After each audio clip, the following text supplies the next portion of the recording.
அந்த டைம்ல எனக்கு விட்டமின் டி வந்து ரொம்ப கம்மியா இருந்தது.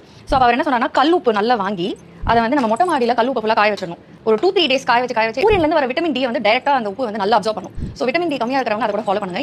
உப்பு வந்து வெயிலில் காய வச்சு சாப்பிட்டா விட்டமின் டி கிடைக்குமானா அப்படியெல்லாம் கிடைக்காது. சொல்லப்போனால் விட்டமின் டி சன்லைட்லேருந்து நமக்கு கிடைக்காது. என்ன சார் எப்படி சொல்கிறீங்க? விட்டமின் டி சன்லைட்லேருந்து தானே கிடைக்கும்னு எல்லாரும் சொல்கிறாங்க. அப்படின்னா சன்லைட்லேருந்து உங்களுக்கு அல்ட்ரா வயலட் பிங்கிற ரேஸ் மட்டும் தான் கிடைக்கும். அந்த ரேஸ் நம்ம ஸ்கின்ல இருக்கக்கூடிய கொலஸ்ட்ராலோட ஆக்ட் ஆகி விட்டமின் டியை இன்ஆக்டிவ் ஃபார்மில் ஃபார்ம் பண்ணும். அது பேர் கோலி கால்சிஃபெரால். இது எங்கேயே கேட்ட மாதிரி இருக்குல்ல, வேலைக்காரன் படத்தில் ஃபகத் ஃபாசில் சொல்லுவார்.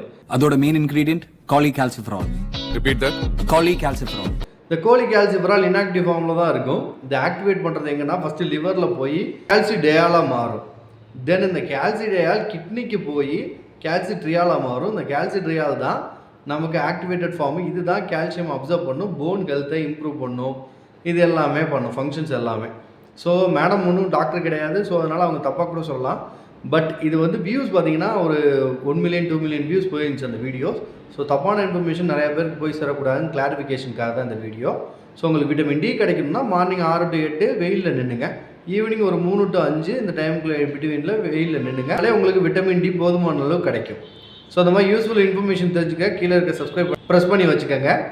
தேங்க்யூ.